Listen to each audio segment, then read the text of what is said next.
भगवान शिव की साधना आप किसी भी सरलतम विधि से, कैसी भी विधि से किसी भी मंत्र को कर सकते हैं। न्यास अंगन्यास के साथ कर सकते हैं, विदाउट न्यास अंगन्यास के साथ भी कर सकते हैं, फल मिलता है। रावण शास्त्रों को ज्ञाता है, रावण मामूली समझ रहे हैं आप रावण को? रावण ऐसा विद्वान, जहाँ विद्वंता की बात आती है वहाँ रावण का नाम याद आता है। विद्वंता की बात जब आती है कैसा शिव तांडव स्तोत्र की रचना करने वाला वो रावण, महापांडित्य। लेकिन खैर वो लीलाएं हैं, भगवान की लीलाएं हैं, वो तो प्रभु जाने।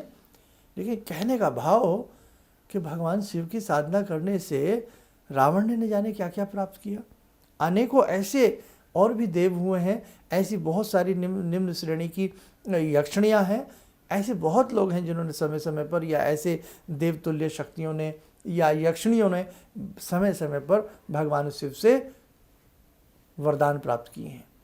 और तो और आपको क्या कहें, भूतादि संगे, आरती गाइए ना भगवान शिव शंकर की, भूतादि संगे, कि आपके साथ भूत आदि आपके संग रहते हैं।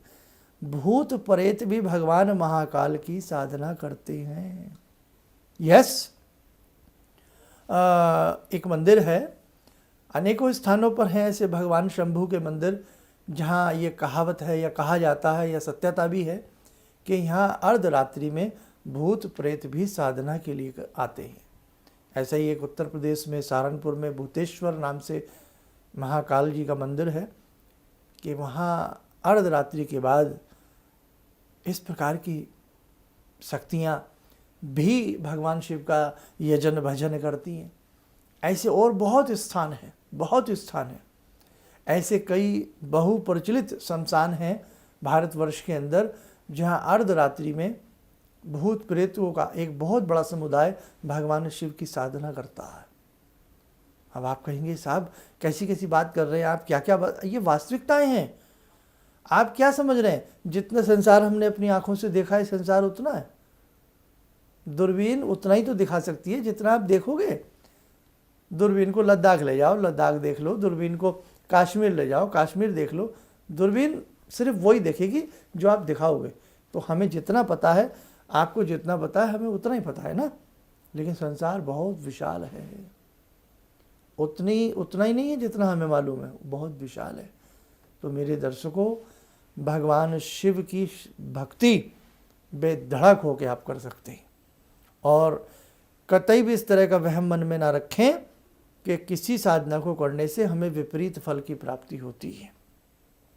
साधना में और भोली भक्ति में समानता पैदा करें। हाँ, हमने पहले भी कहा कोई तंत्र प्रयोग कर रहे हैं। अब जैसे उच्चाटन है, विद्वेषण है, मारण है, और बहुत ऐसे अनेकों प्रयोग हैं जो शास्त्रों में बताए ज़रूर गए, लेकिन उनको छिपाया गया है। क्यों? ताकि हर व्यक्ति उनसे लाभ ना लेकर के किसी का अहित ना कर सके। और ये इतना आसान नहीं है। बहुत जैसे जैसे आप गहराई में उतरते जाएंगे ना, तो ये विज्ञान बहुत गहरा विज्ञान है।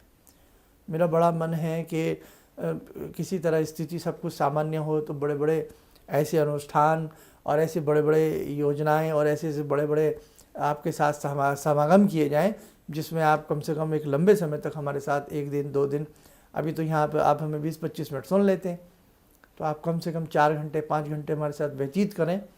बहुत सारी चीज़ें, बहुत रहस्यों से पर्दा उठना है आप सबके साथ मिल कर के। इसलिए बस अपनी बात में अंत में यही कहूँगा कि किसी भी मंत्र में आप कोई ऐसा मन में कमजोरी ना लाएं, मन में कोई वहम ना लाएं।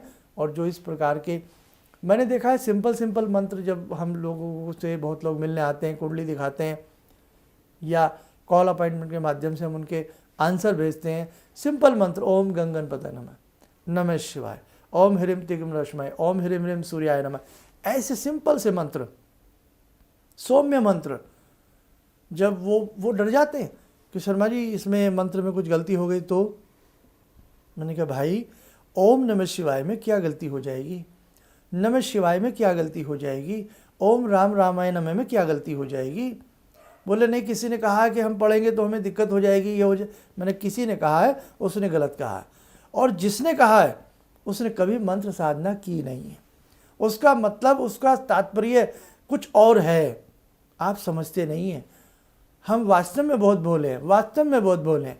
20 साल से भगवान शिव को भजते हैं, कोई मिल जाए कह रहे आपको फ़ायदा नहीं हो रहा बिल्कुल भी, हाँ जी बिल्कुल नहीं हो रहा, बिल्कुल नहीं हो रहा, फिर आप शिव जी को छोड़ो, आप राम जी को भजा करो।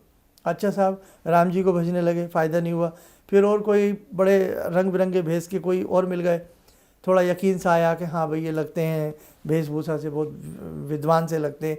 उन्होंने कहा अरे तुम राम जी को क्यों भजते हो, राम जी तो वैसे ही वनवास में रहे, तुम एक काम करो मुरली भजैया को भजो, तुम्हारे सारे काम बने। साहब मुरली भजैया को भजने लगे।